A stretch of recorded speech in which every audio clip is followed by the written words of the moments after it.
The date is September 6th, year 2000, and this is David Marshall interviewing Werner Birkelbach at his home in Littlefield, Texas. And Mr. Birkelbach, if we can just start with a little bit of background information, can you tell me when and where you were born and a little bit about your family and how you made it out here to West Texas? I was born in 1920, April 27, 1920, about 11 miles east of Temple, at a little place called Cyclone. In Oklahoma? In Texas. Right? Oh, in Texas, okay. Texas. All right. It's down about 11 miles east of Temple, Texas. Little town of Cyclone. It's not even a town, you might say. It's just it was a gin and a barbecue place and maybe a dance hall or something like that. Is it anywhere near the interstate? I-35 going down to No, it's not. Okay. It's not. Did you ever hear how I got that name? I sure don't. I don't know. It's kind of an ominous name, isn't it? Maybe a tornado came through there and they called it a cyclone. Okay. And they have gotten its name. But you grew up there? No, Okay. I was born there. Okay. When I was 4 years old, in 1924, Dad bought a farm here at Littlefield. We moved here in 1924. And out on the farm about 3 miles southwest of Littlefield. Okay. That's where I grew up. What brought him out here? Cheap land, I guess. Okay. It was still in the rawest rangeland, and he had to come out and fence it and grub the mesquite and tear it out and break it. Well, was he farming or ranching then? It was ranching. Okay. It was ranch. It's called, at that time it's called Yellow House Ranch. That was part of Littlefield too. Oh, yeah. Littlefield was part of it. Uh-huh. And George Littlefield owned the Yellow House Ranch. Now, when you were growing up out there, how long did you live out there on the ranch? On your father's ranch? On the farm. It was a farm after when I moved here. So Okay. we made it into a farm. Oh, I see. I lived out there, except for 1 year. I lived out there until I enlisted in the service when I was 21 years old. Okay. And 1 year I spent with my grandmother and my great uncle. Other than that, I lived out there. Okay. And so you grew up on a farm. Was it a cotton farm? Cotton, grain, what have you. Different things. Dad always had, well, he farmed with horses. He didn't have tractors back then. He used horses, and he had to farm, feed for the horses, and we always had cows to milk and things like that. And chickens. So we raised grain too. You had your share of chores when you were growing up? Absolutely. That's the first thing we did is chores in the morning. The last thing we did in the evenings is chores. Now, what were some of the chores that you were involved with as a child? Excuse me. We, of course, the main thing was going out and feeding the cows and milking the cows.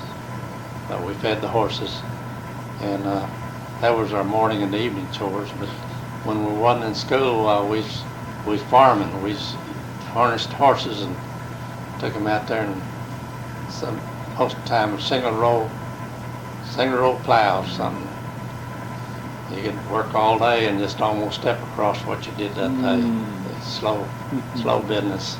Did you get to pick cotton too?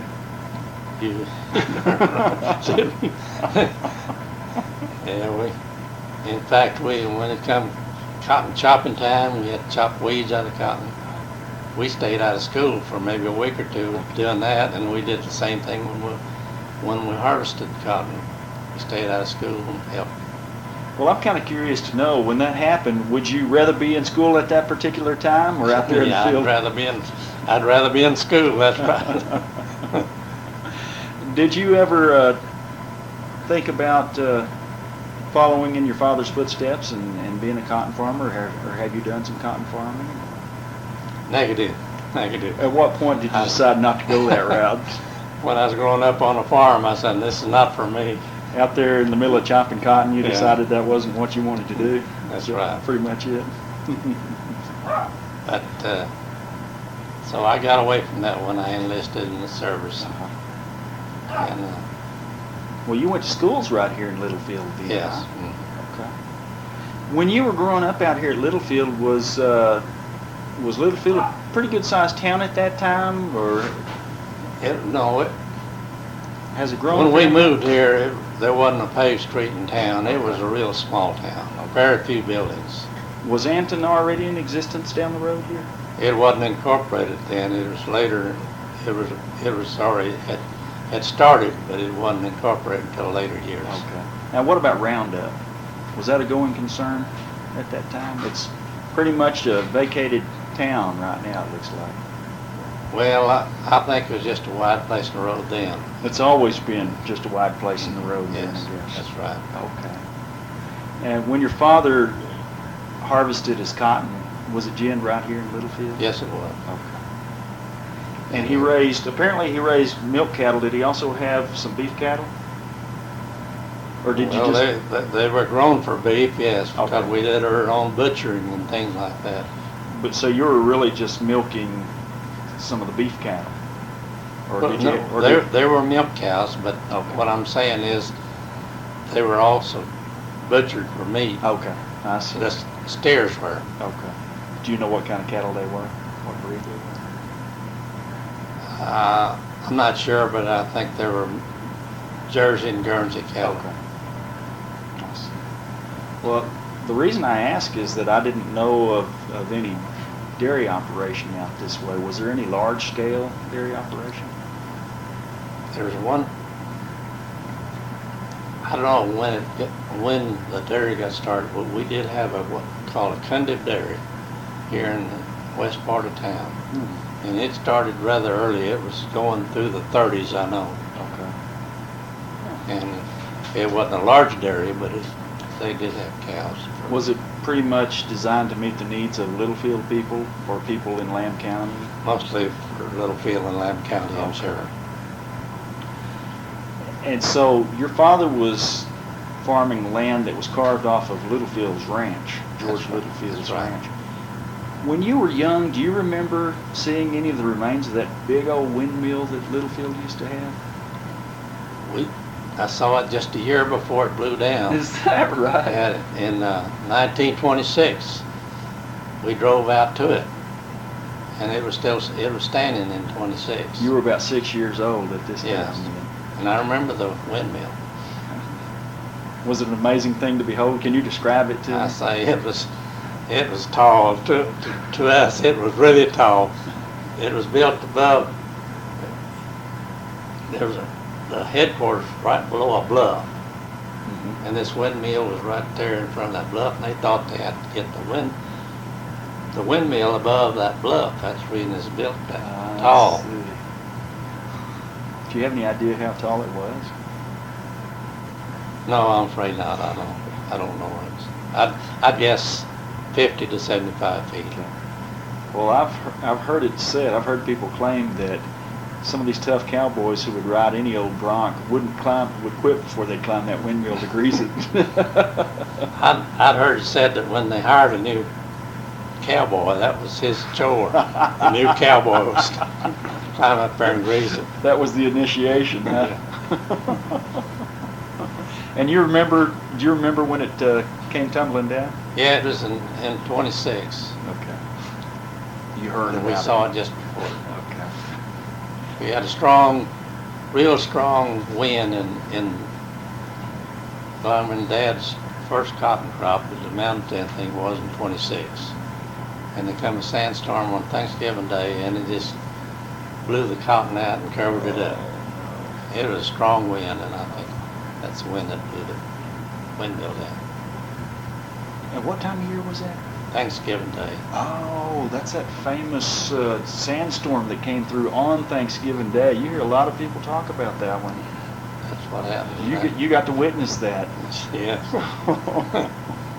It covered up the crops pretty Yeah, thoroughly. Huh? It's an open type cotton, and the cotton just blew out, not a storm proof like it is today. Mhm. And the cotton all blew out on the ground and covered it up. Did you see that sandstorm coming in by any chance? Yes. Do you remember it? Can you describe that? Well, it was just a red cloud. As I remember it, a red cloud moving in. Like in the middle 30s, we had clouds like that coming out of the north. And just like that. Was this one coming out of the north also? I think this one's coming out of the west, Okay. southwest, as I remember. I was only 6 years old. Nothing like you would see today. No. Much worse. No, the way the farmers work their lands now, these big tractors, they can handle that ground a lot better than we could with teams and mules, teams of horses and mules. When did your father make the transition to a tractor?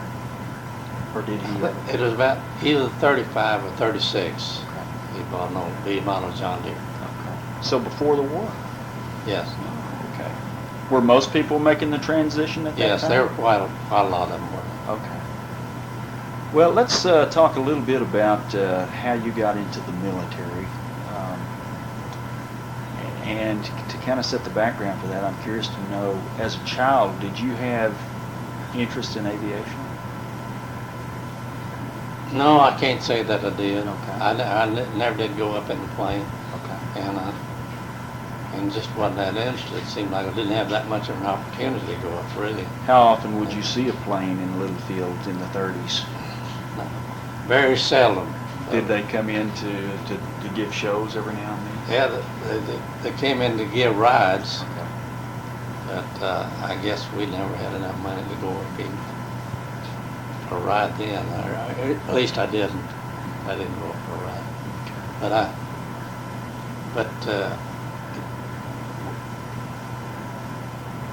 Well, when I was 21 years old and had to sign up for the RAD, and I could see we were given numbers, and according to the number I had, they told me I'd be expected to be drafted in about 6 months. Okay.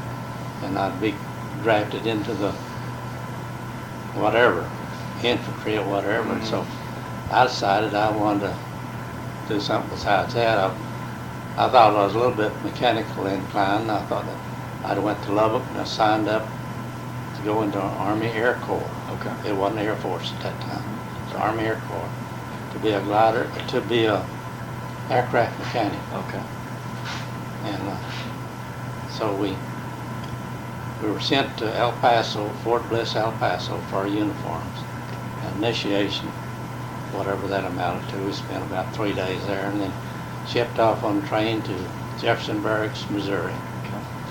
where I got my boot training.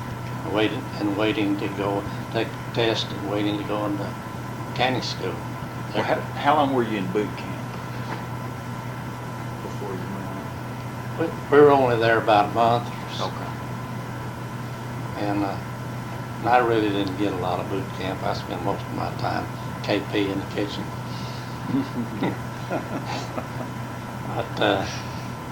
But then when we was ready, when we got through at the boot camp, they said Chinook Field was a place for us to go for mechanic school. They were filled up.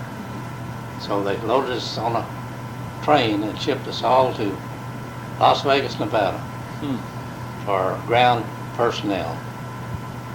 They needed ground personnel there, and that's what we shipped there is a gunnery school is what it was, aerial gunnery school. Okay. And of all things, I was given a job as a file clerk in base tech inspection office. And I had to learn it as I went along because I didn't know anything about filing then. How did they make those decisions anyway? I can't understand that. I never could understand that. But I was working for the base. I was in headquarters squadron and working for the base. First sergeant didn't like that, didn't like me. I didn't like him. So I worked there until this was in October or November of 41. I worked there until July 42. And this letter came through asking for volunteers for the glider program. Okay. And I said, well, that'd be a way of getting away from here, getting away from first sergeant, and doing something else, something I might like to do. I'd already gotten a ride in an AT-6A, so I knew that height wouldn't bother me in a plane. Okay. And so I volunteered for that, and I got into it.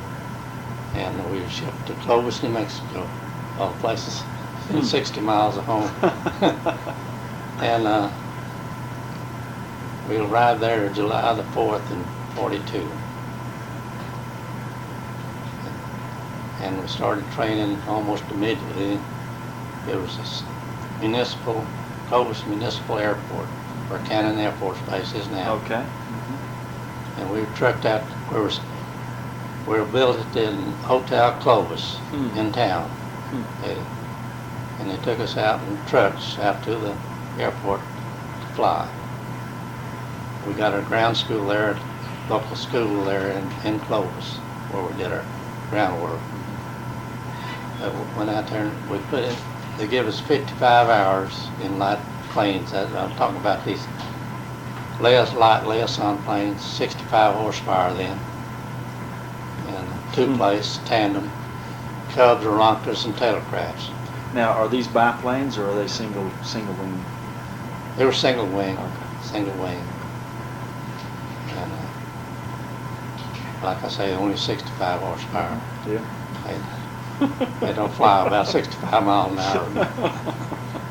That's why I was asking if maybe it was a biplane that would have get a lot of lift off of a small engine. They turned out to be rather easy to fly. Okay. And in fact, the morning we were supposed to go out, the instructor and student were killed. And by turning from base to final, and the student stalled in and spun in and was over to the ground. The instructor didn't have time to recover and kill both of them. So we didn't start flying that first day they were supposed to. Went out the next day. And my instructor, his name is McPherson, he took me up high enough and where he could show me exactly what they did wrong. They did it stall and turn, and stalled in and went into a spin. Of course, we could recover from altitude. Right. And we did that several times. That had to be a little nerve-wracking, though, going through the same thing, thing. And in fact, we did quite a bit of aerial work, and I'd gotten 6 hours in the plane, and I didn't know whether I was doing that well or not. By then, because we wasn't doing much takeoffs and landings. We done so much aerial work. And the instructor got out and I said, "Okay, you solo." Oh! After 6 hours. After 6 hours, I solo. And after I did that first solo, I gained confidence, and I did all right after that, like this. Well, how was your takeoff and landing that first Seemed go? to be all right. Like I say, seemed to be easy to fly. So the idea was they knew you were going to be glider pilots, but they go ahead and teach you in a powered plane, motor-powered plane. Well, I couldn't understand that either at first, but before we finished there in Clovis, we were doing dead stick landings. What I mean by cutting ignition. Oh yeah. And stopping a prop from windmilling, and we do dead stick landings. Okay. And before we finished there, we was doing them at night. And I think our instructors quit riding with us then, because it was a little too dangerous for them. A little bit dangerous. But we were making out like gliders in those planes. Well, do you think that was the purpose then, so that you could get yourself up there and glide it down and practice on your own? It was less expensive than pulling up these big gliders. Right, with a tow plane. But after 55 hours there, you want me to go on with my training then? Sure, Is that yes. right? Well, while you were at Clovis, did you ever get to come home to Littlefield? I did one time. Okay. We were so busy that I got to come home one time. And they came to see me once. Okay. Well, they could have at least let you fly down there. Yes. Okay, and then after Clovis, after your Clovis, 55. we were shipped to Wickenburg, Arizona. Okay. And that's where they had the small gliders, little two-place gliders. I built a Schweitzer. Most of them built a Schweitzer. They gathered up all the gliders they could find in the United States, and there were different kinds of gliders there. But we trained mostly in the Schweitzer, old Schweitzer glider. We had 17 hours in the in the small glider. Was there any kind of comparison at all between these small gliders and those big old things that you had to glide Oh, down? no, there was no comparison at all. I guess you at least get used to the basic controls. Yeah, you know, the control worked the same, but a lot different to handle, that's for sure. Did it at least build your confidence too? Yeah, in I think preparation? that's the main purpose. Okay. I think after flying what we did, and we thought we could fly about anything.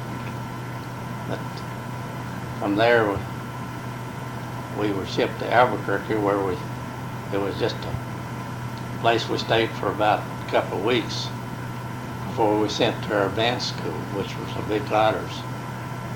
But we did some, of all things, we did link trainer time in Kirkland, in Albuquerque.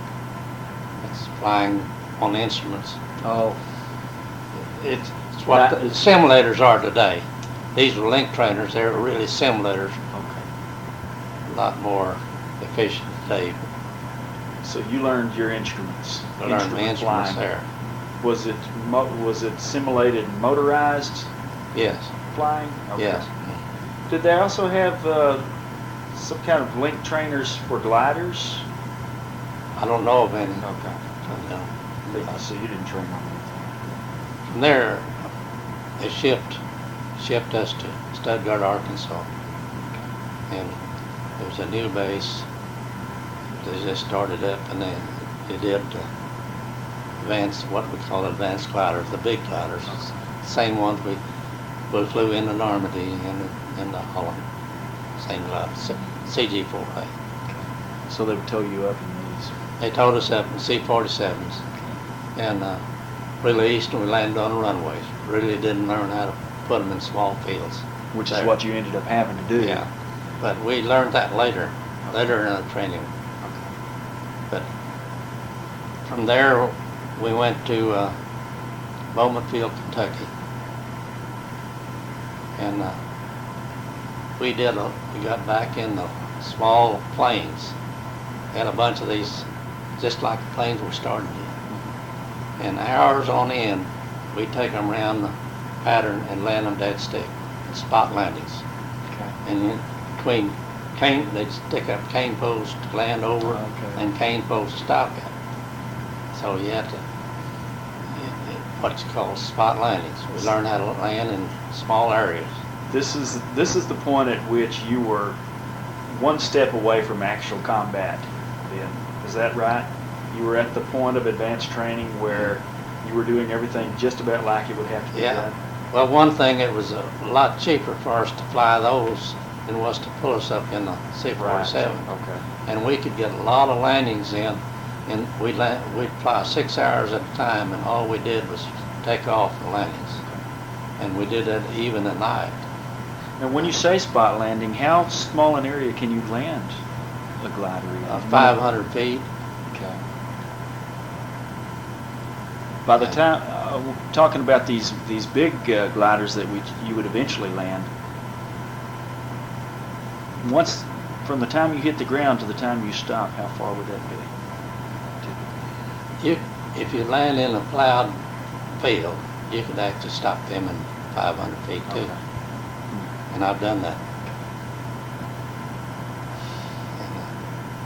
And most of us did that. And you couldn't do it unless it was a soft field. Because if you notice how the gliders are built, they had skids under them.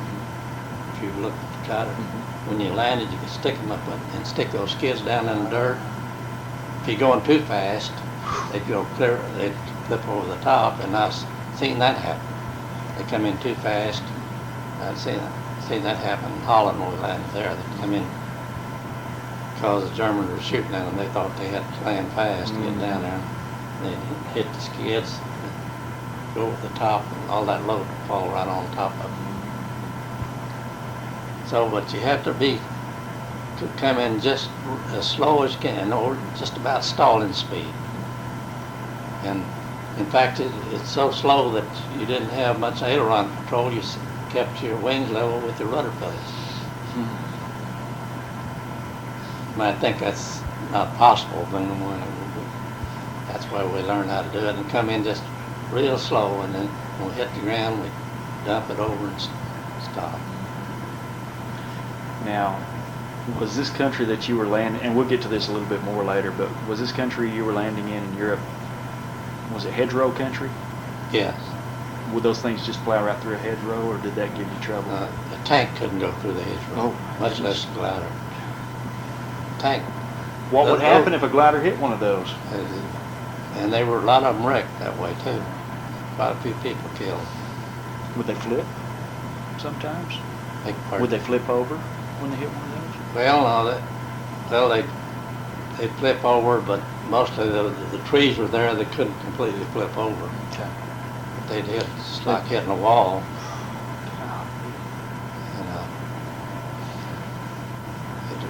And we lost more people crashes than were bit by enemy gunfire, really. Okay, so you were training in Kentucky doing the spot Yeah. gliding, and then from there. From there, we went to North Carolina, where Major Mike Murphy was in charge of our training. He was really in charge of our training at Bowman Field too, but he went to North Carolina in charge of our training there, what they call tactical flying. Okay. And that's where we learned how to put them in pea patches and cornfields. Okay. The big gliders. You were back on the big ones now. We're back to big gliders. Okay. Entirely on big gliders. Land them at night in cornfields, pea patches, things like that. Okay. And what year are we at now? When were you This in was in North Carolina? 43. Okay. What time of year? 43. Was it throughout the year? It was late. Okay. Late. Say, I think it was about October. So November. they were gearing up now for this invasion. Yeah, that's right. And we're training there. We got to graduate from that advanced training. We were assigned to our groups that we went overseas with. There were 7 of us. Mine's name starting with a B. I was one of 7 and went to 437. All the rest, and I trained with, went to 438. Okay.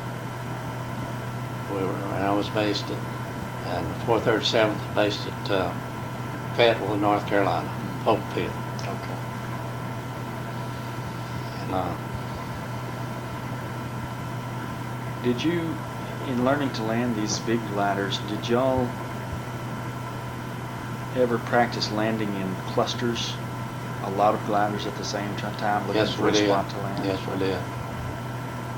All in all, looking at the whole program from start to finish, was it an efficient means of learning how to handle these gliders, or was the Army Air Corps trying to figure out as they went along what should be the next step to training y'all for this type of mission? Because this was a first. Y'all were really guinea pigs in a sense. That's right. We were, and looking back on it, I think it was about as efficient a way as we could have done it. It worked out pretty well then. And I think Mac Murphy was really the instigator of designing our training, and he was good. Him and General Doolittle did barnstorming before the war, so he was one heck of a pilot. And by the time that you were sent overseas, were you sent overseas directly from North Carolina? Yes. Okay. After we left, after we were assigned to our groups, we went by the way of Fort Wayne, Indiana, and then right out of New York and New Jersey. Right. From there, we shipped out of New York. You went by ship over to England? Mauritania. British ship, Mauritania. Is that right? Okay.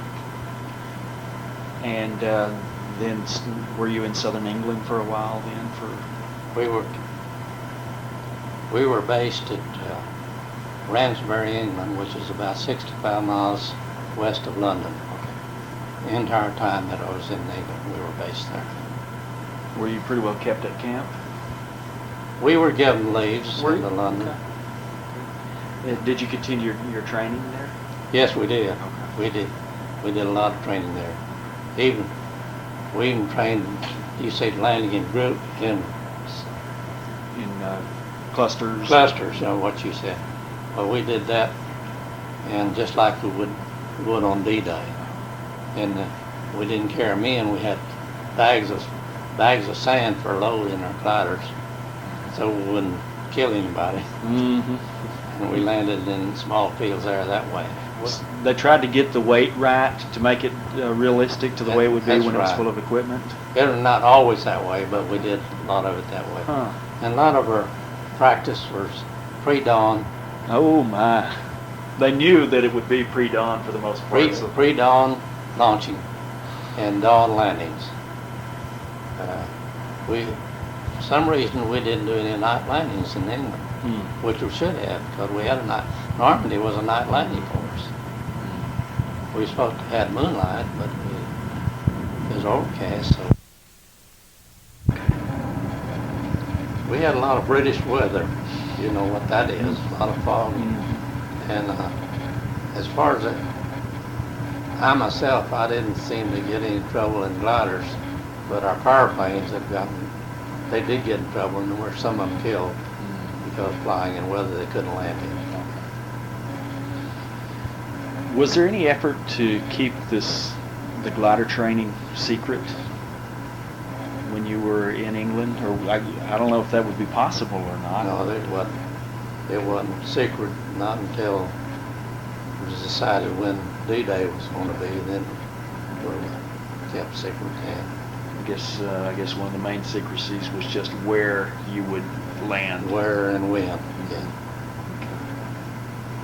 Do you remember any specific incidents that occurred while you were training in gliders, especially over in England? Were there any close misses or any particular? You probably made hundreds of flights, but do you know of any? Do any stick out in your mind as being unusual in one way or another? Oh, I can't say that. We did get some flights in the British Horsa glider, which is a larger. Okay. It carried 30 men instead of our CJ4 carried 15. And just before D-Day, we did a pre-dawn launch, and I had Polish equipment and troops loaded in my Horsa glider. Mm-hmm. And I had a co-pilot had never been checked out in a horse. So in circling around, forming in formation, it took us seemed like an hour, but me and I'd been over 30 minutes to get into formation. Well, I was above a prop washer, the plane towing me, but I was in the prop washer, the plane's ahead of me. Oh, it was rough flying. Oh my. And those Horsa gliders, they were just hard to handle anyway. Uh-huh. And I had a time of it.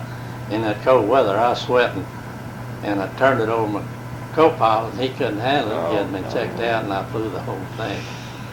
And it was about a 2.5-hour flight, and we landed back there in the dawn, and landed all right, but it was. What happens if the turbulence becomes too much and you just can't control one of those things? Is there ever a time when you have to cut loose? Do you know of anyone who had to cut loose in the course I of never training? thought about cutting loose. No, I never did get that pilot. Now, who does cut loose anyhow? The glider pilot? The glider pilot cuts loose. Okay. You don't want the tow plane cut loose, because that rope is like a 1-inch nylon rope. It'd come back in through the front of that glider. Uh-huh. It could do some damage. It's like a rubber band. It stretches about 15%. So And how would you cut loose? had a bar right up here, you hit that. Okay. If you ever get into one, look right up here. See that bar sticking Is it there. a lever? The lever, you just push forward. Something you wouldn't want to do by accident? No. Do you know of anyone who ever had to cut loose or accidentally cut loose in the course of training and had to land that thing? But we had a number of gliders do that, especially in our second combat trip was in Holland. We had one glider pilot. He said he'd never go back in. They didn't believe him, and he cut loose before he got out of England. And He could have been court-martialed, but I don't think he was. So he just landed in England. He landed in England. And some of them landed because it had a flutter in the tail, and actually may have had a flutter. I wouldn't say there wasn't. Okay, give me some of the specifications of this glider. Then it's a CJ4. Is that CJ4A. 4A. Okay. And can you tell me a little bit about size and wingspan? And Wingspan is 84 feet wingspan.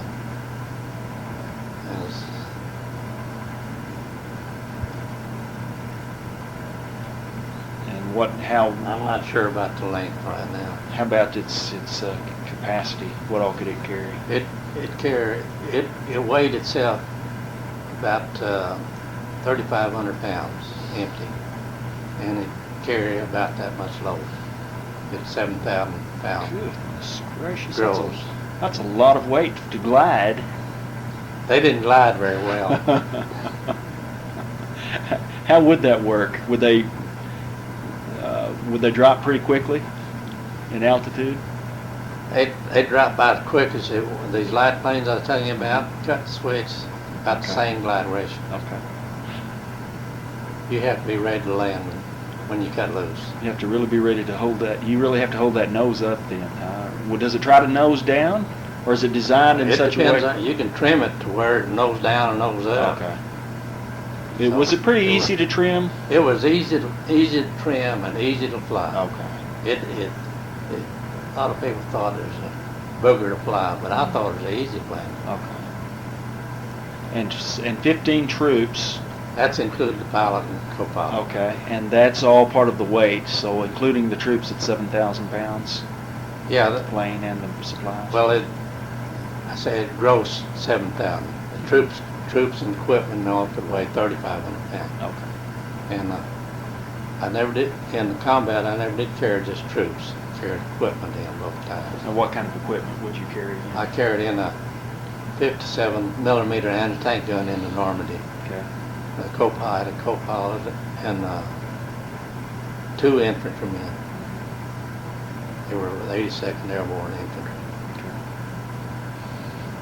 Okay. Into Holland, went in there that I carried a Jeep and had 2 men sitting in the Jeep, and I had an infantryman sitting in the co-pilot seat. We didn't have enough pilots to go around, so I was on the pilot job. Which meant that you had to control the plane from start to finish. Typically, you could switch out. Yes, and switch out. But the main reason was if one of us if I was hit, I was the only pilot. Well, the glider would crash, and they did. So they didn't do that anymore. They had in the last combat glider trip made was at Wesel, Germany, across the Rhine. And they didn't have enough glider pilots, and they checked power pilots out as glider pilots to ride co-pilot. So there wouldn't be an infantryman sitting in a co-pilot seat. It'd be somebody could fly. Right. Okay. What elevation would you typically cut loose at? Well, that was all controlled. I mean, they were told we were going to cut loose at 500 feet. That's where we cut loose. Is that about typical then? No, it wasn't in training. Okay. This was in combat. Okay. They'd really come in low. Come in low, so that'd get, and of course we had about 110 to 15 mile an hour speed. So we had momentum where we could do at least 2 90-degree turns before we landed. And that's to allow you to find a spot? Yeah. Okay. Like I say, we turn twice, and we better have our spot ready. That's not a lot of room for a margin of error, is it? Pretty small margin of error there. Pretty close. Have to find it pretty quickly. And in training, how high an elevation would you typically? Normally 1,000, 1,500 feet. To allow you the experience of making the turns and all this. How many combat missions did you fly? I only did 2. Okay. I was scheduled to go on one in the Wesel, Germany. I was loaded, ready to go, and on this one on the second wave. The other two I made was on the first wave. Okay. This was only my second wave, and they called it off for some reason, and I don't know reason for that even today. Your very first combat experience was at Normandy? Yeah. What a way to start. Can you tell me a little bit about that, the preparations in England just before the invasion, and at what point you knew what was going on, and then just a description of the events of that day, or actually the night before? Coming up to that day, let's start maybe a little earlier. Okay. On June the 1st, of 44, the 82nd Airborne started moving into our area. Okay. And setting up tents and their outdoor kitchens and all that stuff. And we knew right then that it was coming up. Okay. So at that time, they put a rolled barbed wire, coiled barbed wire all around our area. We couldn't contact anybody. We didn't even go to the kitchen unless they marched us to the kitchen. Okay. We couldn't talk to anybody. And went on. We had briefings every day. After the second day, we had the first briefing, knew exactly where we were going. And we were going on the 5th, to begin with. We thought that's what they told us, going in on the 5th. And we briefed every day and studied the aerial photos that they give us. Okay. And as a glider pilot, were you trying to pick out nice little spots? I guess it wouldn't make any difference because you wouldn't know exactly what area you we would were land. told what fields we were supposed to Really? land at, and not too many landed on the exact field they're supposed to in the dark. But well, let me continue on those briefings, and then finally on the 5th it was called off because of the weather, postponed to another day. On the 6th, they late in the day they decided it was a go,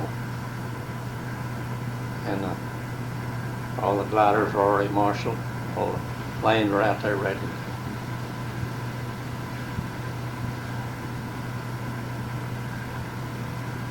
We were assembled out there. That chaplain came up and had a prayer and read the 91st Psalm and sent us on our way. I mean, we got in the gliders and we took off, and it was pretty clear sailing across the Atlantic, across the Channel.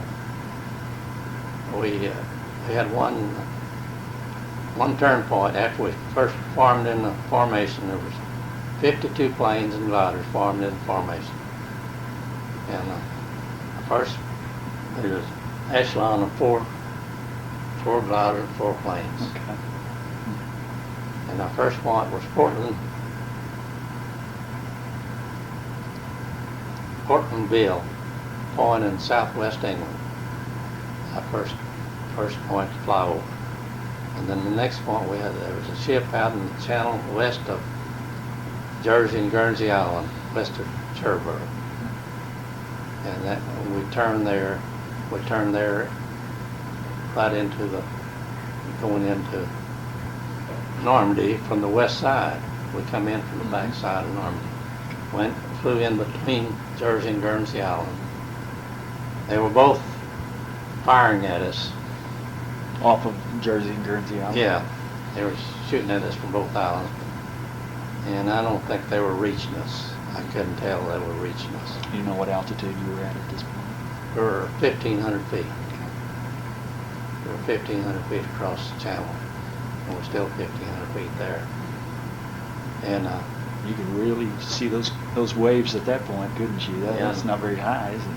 And any time we looked down, we could see ships on the channel, all kinds of ships. Look up, these fighter planes and bombers above us, all the way across. Did it begin to sink in at that point how big this whole thing was? This was a big operation. Did you know as you were going across that this was the big amphibious invasion that everybody was? We were given all this in the briefings exactly what was taking place. And when we got near the coast, of course, we had all kinds of stuff thrown at us then. Yeah. And some of them were knocked down. Of the 52 planes and gliders started out, 37 made it to the drop point. And some of them landed safe. Some of the gliders landed safely though, and managed to escape being captured or killed. Some of them were killed. In fact, our glider operation officer was killed there too. His name was Brewster, and he was a heck of a nice guy. But 37 gliders made it to the drop zone. And but what happened when we first hit land, we hit a cloud bank, and we flew right into this cloud bank. I couldn't see that. I could see the length of my tow rope was all in front of the glider, and that scattered out some planes. The operations officer was telling me, and he's an older pilot, and he stayed put. And when I come down out of the cloud, I happened to be behind him. I think the Lord was helping me fly the glider. When these planes were being shot down, was it more likely the tow plane or the glider plane that was? It's always the tow plane. They're aimed at the tow plane because they can see the exhaust from them. Couldn't see the gliders. There were no lights on. Now, what time of day was this? What time of day was it all happening? It was just before 4 o'clock. When I landed, it was right at 4 o'clock. 4 o'clock in the morning? Yes. Okay. Like I say, we're supposed to have had some moonlight. And we could see the silhouette of the trees. This is about all. What does it feel like to be gliding into who knows what down there? I mean, how do you cope with something like that? It had to be terribly nerve-wracking. Took a young person to do that. Yeah.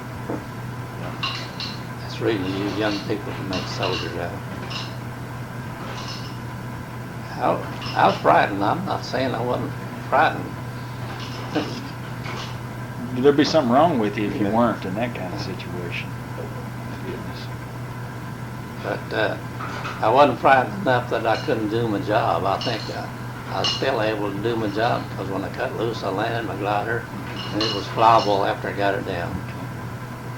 Well, you don't really have any other option either at that point, do you? You're over the coast and you're cutting loose, and your only option is to go on through with it, isn't it? Yeah.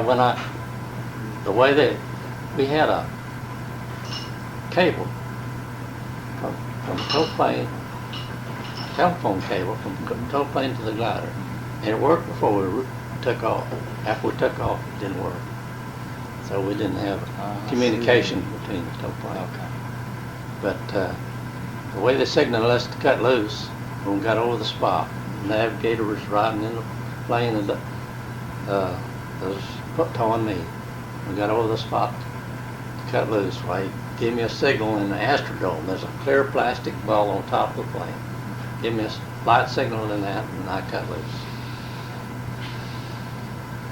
And you were down to about 500 feet at this point? We were at 500 feet, exactly. How could you see to find a spot to land? Like I say, you could see the silhouette of the trees. That was it. It was some skill and a heck of a lot of luck. And so you made how many turns before you were able to? Made 2 turns, 2 90-degree turns, landing. How was the landing? It wasn't real easy, but like I say, it was still flyable and landing. And after you got into the cloud bank, and from that point to the time you landed, did you face any anti-aircraft? Yes, we did.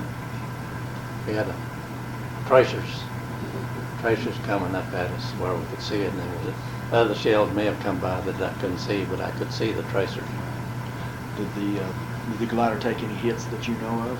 Not that I know of. Was there any kind of armor plating on Not those at all. things? Couldn't hardly do that and still make it a glider. I don't think so. But you was, Thank you. You want to punch out a minute? Okay, sure will. So you were able to set it down. Now, what part of Normandy did you set this your glider down in? I was within about a mile of St. Mary's League.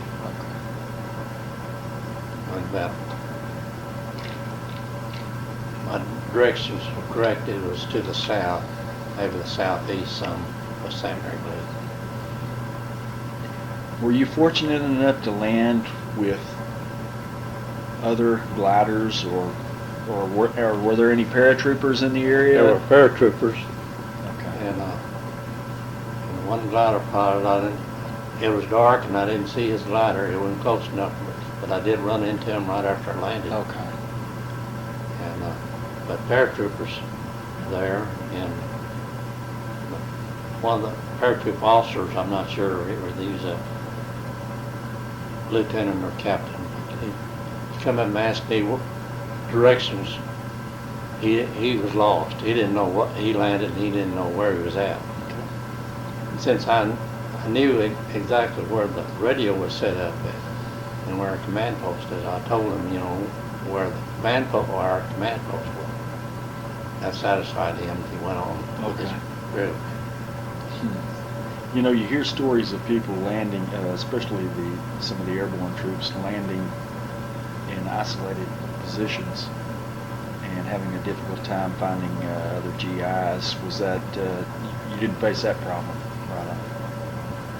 You did land in a cluster of American troops. The glider pilots, almost those 37 gliders I told you about, landed in close enough. They were all there in the area. They wasn't lost.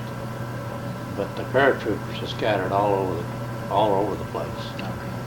And some of them make a mistake of coming right down on St. Mary's Lee, and if you've seen The Longest Day, you know what happened to them. There were Germans there concentrating in the town. And how far out were you from there? About a mile. That's awfully close anyhow. We could hear the firing going on. Pretty much immediately as you landed? Yes. What were your duties after you landed that glider? We were ordered to get to the command post. We're at the command post. And we were supposed to set up guard around the command, dig in and set up guard around the command post, which we did. Not all the glider pilots did. Most of them did. And we had German snipers that were shooting, and we had one officer. He wasn't in the foxhole. They were in a small group in the center of this command post. The bullet hit him in the nose. Shot. Did that kill him? Didn't kill him, no. Goodness. Must have been from the side. From the side, yeah. And then the Germans started dropping 88s in our area. Of the 37 glider pilots that made it to the ground, did they all make it down to the command post, or? Some of them were injured that couldn't make it. Were they picked up later then? They were all picked up later, taken back to England. How long were you at Normandy before you were back to England? We went back on the 9th. Okay. 9th of June. So the idea was to use the glider pilots to get a lot of the men and a lot of the equipment in, and then to get them back for the next mission. That's right. We thought we might have another glider to fly in after that. Was this the first use of gliders by the U.S. Army Air Corps ever? Or were there other uses in combat before the Normandy landing? The British, with cooperation of the Americans, and most of them used American gliders over in Africa. Okay. They made a landing prior to our landing. Okay. Was it the same, but they didn't use these same gliders? No, Okay. They were British gliders. They used British gliders and some of our CG-4As. Oh, did they? Okay. Yeah, they used quite a few of our CG-4As. Okay. They didn't like our gliders, and we didn't like theirs. Okay. And they used some of our glider pilots. Some American glider pilots went over and flew some of the gliders. But the problem there the main problem they had there, they was coming off, they coming in off the ocean, landing in an island, on an island, and American ships didn't identify them as being gliders, and they shot a lot of them down. Oh, is that right? Our own Navy shot gliders down. And some of them that did cut loose too far away out in the water and didn't glide to the land. So a lot of them landed and the boys drowned. It was a fiasco. It wasn't a good operation. That's the reason they decided in Normandy they was going to tow us right over the area we was landing, not away and flying. They towed us over the area. Puts the tow plane at more risk, but it gets the glider in there. That's right. Okay. So they made a decision somewhere along the way that the risk was worthwhile to get it to the right I suppose spot. they did. Yeah. And also identification was set up. If you've seen any planes that made it in on D-Day or flew on D-Day, bombers, fighters, gliders, whatever, you had white and black stripes around the wings and around the fuselage. And that was done just prior to launch on D-Day. Okay. And that was identifying mark for the Navy not to shoot Right. at us. That would have been valuable information for the Germans had they found out that. Yeah, it would. That's the reason we did it right before we left. Even the officers had to work in. We got out ourselves and painted stripes.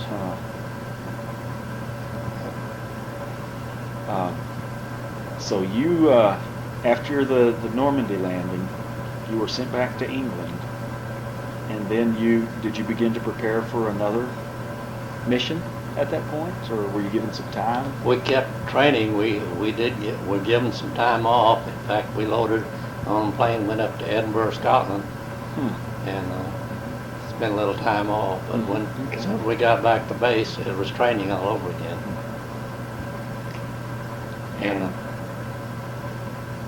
And then, of course, you're getting ready for Holland then.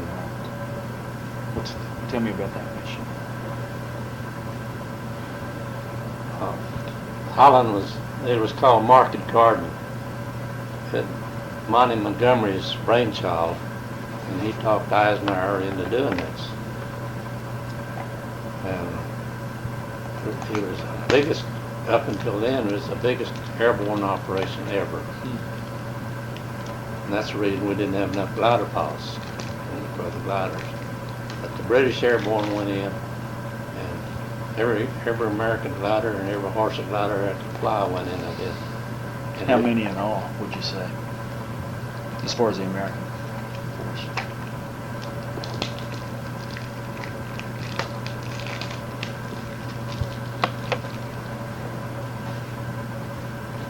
I wouldn't want to say because I don't know. It was several hundred, I know. Okay.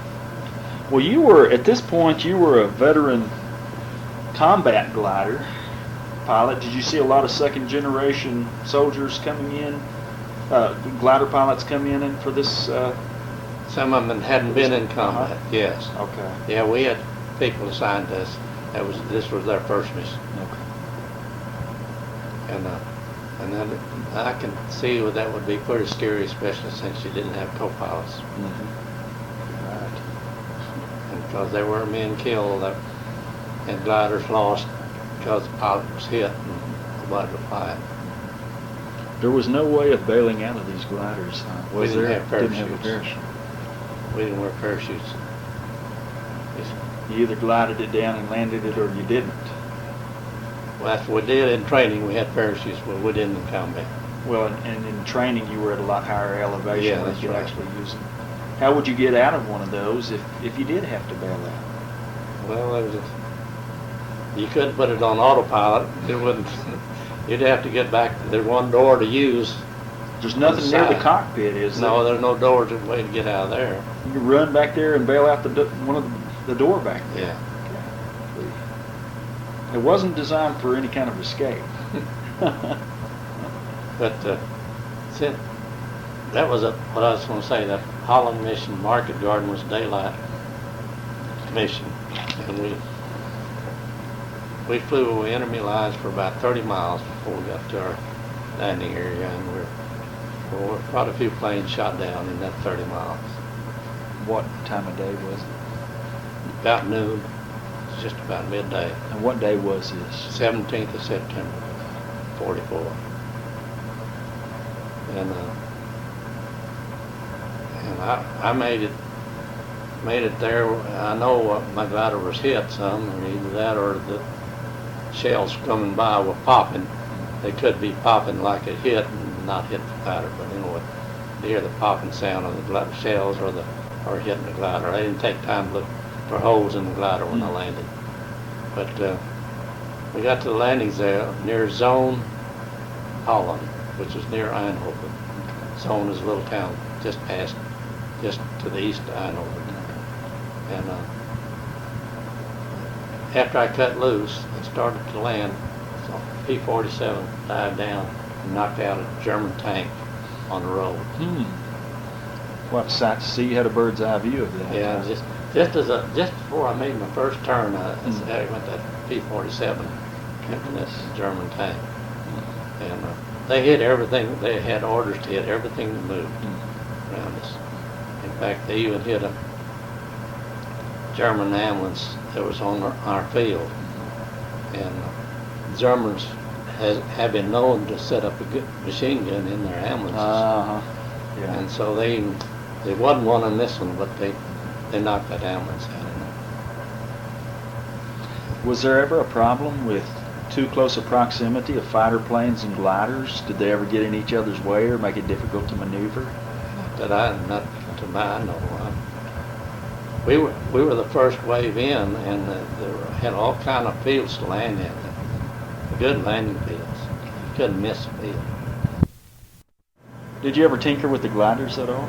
Did No. you have a chance to do anything like that? You wouldn't want to make your own adaptations. I don't know if I want to fly something like a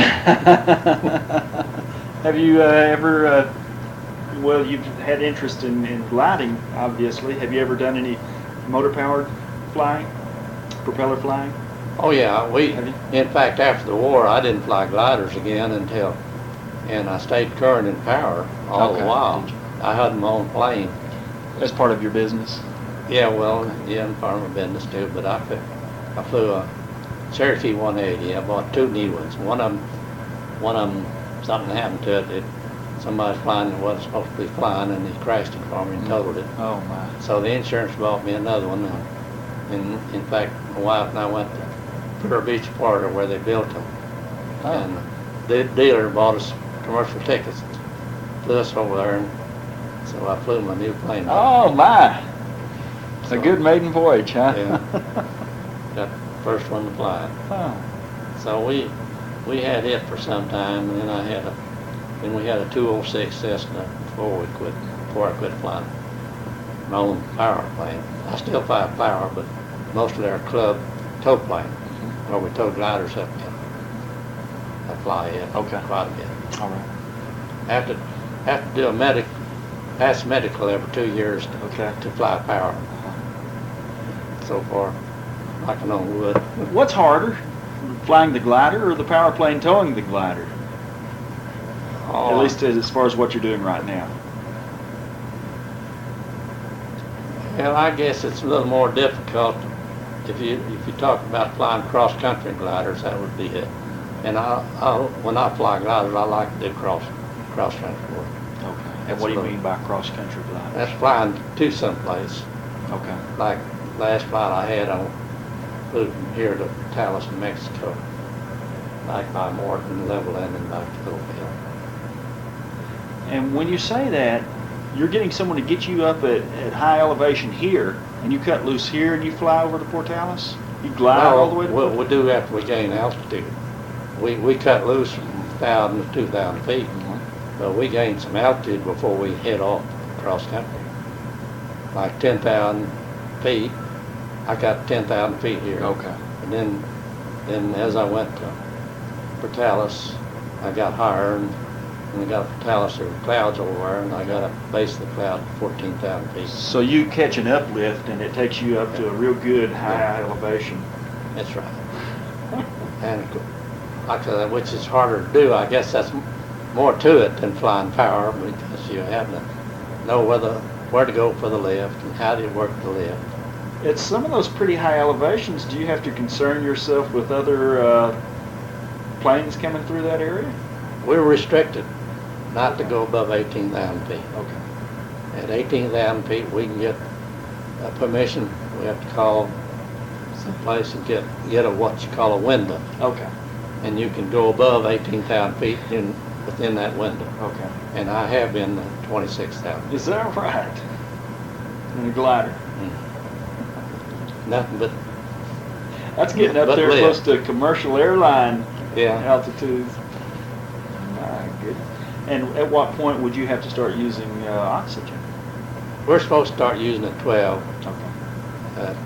I never did smoke, and I usually don't start till about 14. Okay. So you have it built in. You have your oxygen. I have my oxygen in the glider. Yeah. That's really intriguing. And you've been doing that since what year? Well, I started in '80.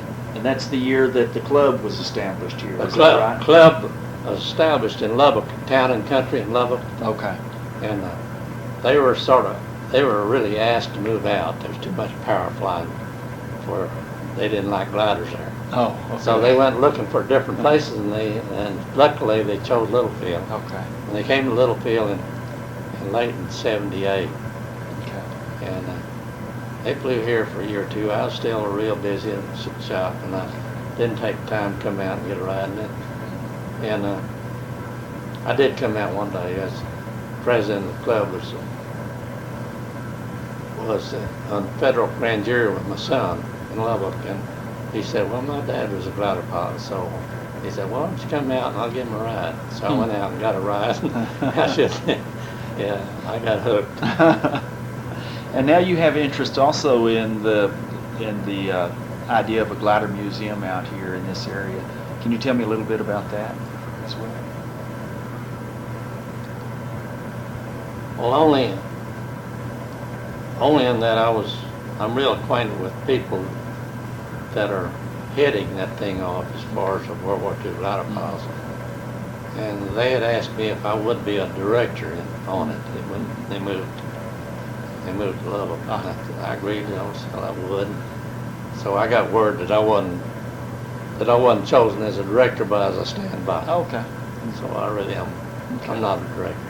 But you know of some of the key people that Yes. are involved in this. That's right. And if this came about, would you be able to point to other individuals that might be pulled into this kind of thing? Did you know of other glider pilots here and there that might throw in their information or research? Oh yeah.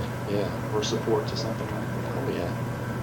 Well, like this Jack Merrick, I know he, and if you want to read this story he's written for me, you're welcome to read it.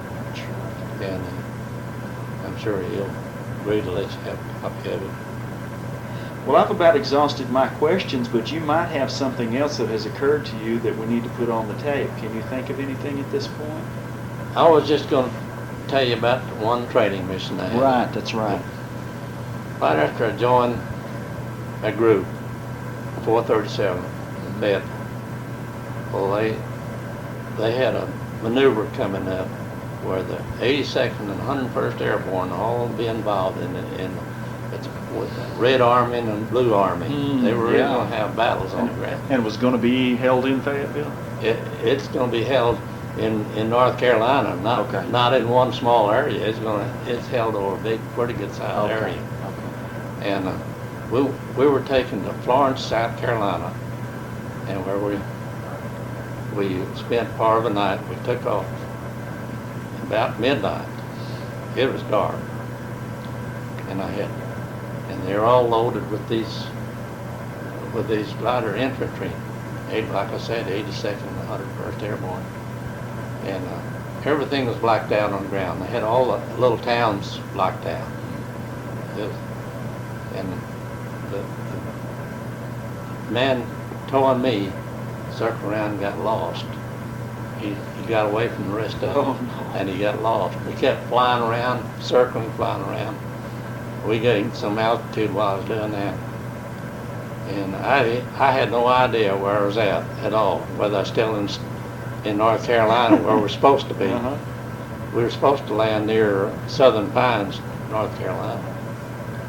And but after he runs low on gasoline, he had to signal me to cut loose. Oh, my. And I was, like I say, we had pretty good altitude by that time. But I cut loose, not knowing what was underneath me. And when I got down low enough where I could see anything, like I say, I could only see the silhouettes of trees. Trees is all I could see. I finally saw a road going down between these trees, but it was too narrow for my 84-foot wing.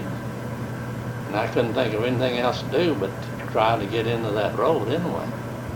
I don't think we'd have safely got into that road. Just before I got to the top of the trees, I saw an opening adjoining the road to my right, a small field. And I just veered over there. I didn't have to do much maneuvering to veer over there to that field. And as I come down over the trees, my tail brushed the top of the tree, and I set it down in a plowed field. And I put my nose down, like I say, and it was so loose that the dirt broke in through the plexiglass and plywood underneath.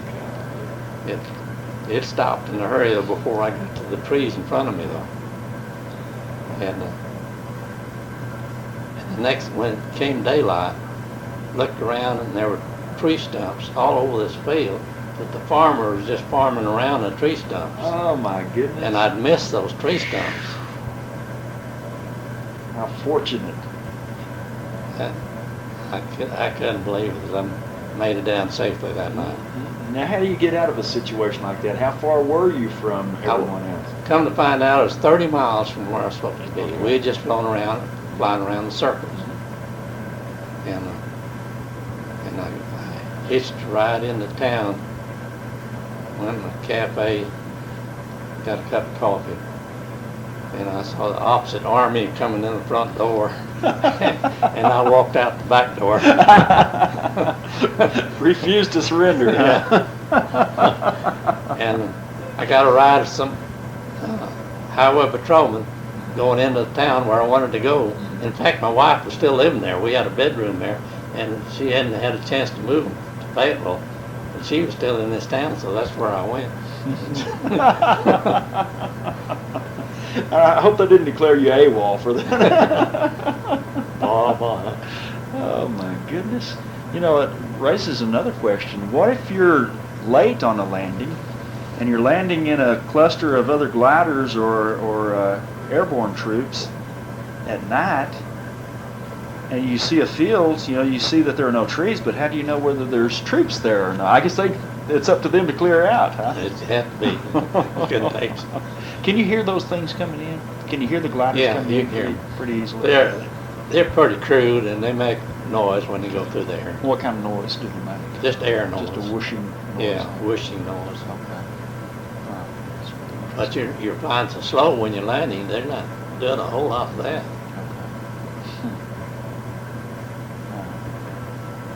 Well, thanks a lot for the information. I sure do appreciate it. Did you have anything else to add before I shut it off here? Okay.